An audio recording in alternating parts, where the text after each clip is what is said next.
नमस्कार, political trends में आपका स्वागत है। यूपी के लखीमपुर हुई किसानों की मौत के खिलाफ पूरे देश में कांग्रेस आंदोलन कर रही। इसी क्रम में आज सोमवार को झारखंड कांग्रेस ने मौन व्रत रखा और राजभवन के समक्ष धरना दिया। इसमें कांग्रेस प्रदेश अध्यक्ष राजेश ठाकुर और मंत्री आलमगीर आलम समेत प्रदेश के तमाम दिग्गज कांग्रेसी नेता शामिल हुए। मौके पर प्रदेश कांग्रेस अध्यक्ष राजेश ठाकुर ने कहा कि बीजेपी की सरकार संविधान में प्रदत्त शक्तियों को कुचल रही है। बीजेपी की सरकार निरंकुश हो गई है। देखिए, आप जानते हैं कि किस तरह से इस देश की हालत बन गई है और किस तरह से संविधान में प्रदत्त शक्तियों का दुरुपयोग हो रहा है। आप जानते हैं कि किस तरह से नृशंस हत्या, पहले किसानों के आंदोलन को भारत के केंद्र सरकार, भाजपा नीति सरकार ने कुचलने का काम किया और अब सीधा उनके जो गृह राज्य मंत्री हैं अजय मिश्रा जी, उनके बेटे ने किसानों को कुचलने का काम किया है। तो लगातार इस बात को लेकर के हम लोग आंदोलनरत हैं। हम लोग पिछले दिनों प्रियंका गांधी जी जब आंदोलनरत थी और लखीमपुर खीरी जाना चाहती थी और नहीं जाने दिया जा रहा था, तो हम लोगों ने भी यहाँ से कूच किया था और कहीं न कहीं उत्तर प्रदेश की सरकार, पूरे देश से जो लोग बढ़ने लगे उत्तर प्रदेश की ओर, तो दबाव में आकर के उनको और राहुल गांधी जी को, दोनों लोगों को जाने का मौका दिया और तब जाकर के किसान के पीड़ित परिवारों से आदरणीय राहुल गांधी जी, आदरणीय प्रियंका गांधी जी, आदरणीय वेणुगोपाल जी, सभी लोग मिल पाए। तो हम समझते हैं कि अभी भी बात खत्म नहीं हुई है और उसने जरूर, जो अपराधी है उसकी गिरफ्तारी जरूर हुई है, आरोपी की गिरफ्तारी हुई है, लेकिन मंत्री जी को कम से कम अभी अविलंब बर्खास्त करना चाहिए। उस मांग को लेकर के अखिल भारतीय कांग्रेस कमेटी के निर्देश पर हम लोग आज यहाँ इकट्ठे हुए थे। आप देख रहे हैं किस तरह से भारी संख्या में लोग और हमारे सारे मंत्रीगण और विधायकगण सभी लोग उपस्थित हुए।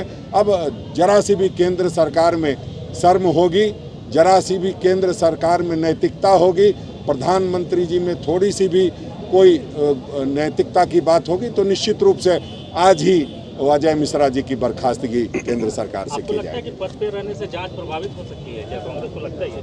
नहीं, बिल्कुल। अगर कोई भी व्यक्ति पद पे, अदना सा व्यक्ति होता है, पद पर बैठा होता है, अगर किसी, आप देखिएगा न्यायपालिका में जब कोई बात आती है और न्यायपालिका में कोई मसला ऐसा होता है कि अगर जज के कोई रिश्तेदार या जज का कोई जानने वाला व्यक्ति उसमें आरोपी होता है, तो वो खुद से बोलते हैं कि हम इसकी सुनवाई नहीं करेंगे और कई बार अपने आप को किनारे कर लेते हैं।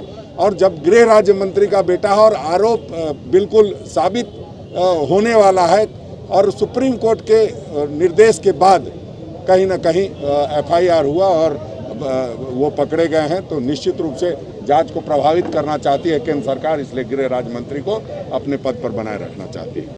महीना से किसान के आंदोलन के साथ कांग्रेस पार्टी जुड़ी हुई है। हम चुनाव नहीं देखते, हमारी पार्टी जो है, चुनाव अलग चीज़ है, लेकिन जनहित के लिए, किसान हित के लिए हम लगातार 11 महीना तक अभी उनके साथ है, आगे भी रहेंगे, इस बात को विश्वास दिलाना चाहते हैं। लेकिन 4 तारीख को जो लखीमपुर खीरी में जो घटना घटी है, निश्चित तौर पर लोकतंत्र को शर्मसार कर दिया है।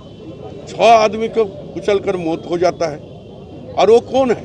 गृह केंद्र मंत्री, राज्य मंत्री जो हैं अजय मिश्रा का बेटा और उनके साथी ने मार दिया जाता है। और लगातार अब 5 दिन 6 दिन तक आप देखें उस पर FIR तक नहीं हुआ। जब हमारे राहुल जी, सोनिया, प्रियंका गांधी वड्रा जी जब वो वहाँ पर उस लोगों से मिलने जा रहे थे, उनको रोका गया और यहाँ से भी, हमारे यहाँ से झारखंड से लेकर दूसरे राज्य से लोगों भी वहाँ कुछ करने जा रहे थे, उसको रोका गया है, तब जाकर उनको मिलने दिया है। तो कहीं ना कहीं लगता है कि आज़ादी हम पाने के पश्चात लोकतंत्र को मजबूत करने की जो हम लोग कड़ी रखे थे, ये भारतीय जनता पार्टी आने के बाद लोकतंत्र के गला घोटने की जो काम कर रही है और लोगों को नहीं मिल रहा है। लखीमपुर खीरी में जो घटना घटी है उसमें अभी अविलंब हम कहेंगे कि केंद्रीय गृह राज्य मंत्री खुद इस्तीफा दे और उनके जो आला हैं उनको भी इस्तीफा देने के लिए बाध्य करे, तभी आंदोलन हम लोग का घटेगा। लेकिन हम किसानों के साथ हैं, हम पीड़ितों के साथ हैं। आने वाले दिनों में लोकतंत्र के गला घोटने का जो भी काम करेगा उसका प्रतिवाद कांग्रेस पार्टी लगातार करते रहेगी। हमारा ये न्यूज बुलेटिन आपको कैसा लगा हमें जरूर बताएं। देखते रहिए पॉलिटिकल ट्रेंड्स। धन्यवाद।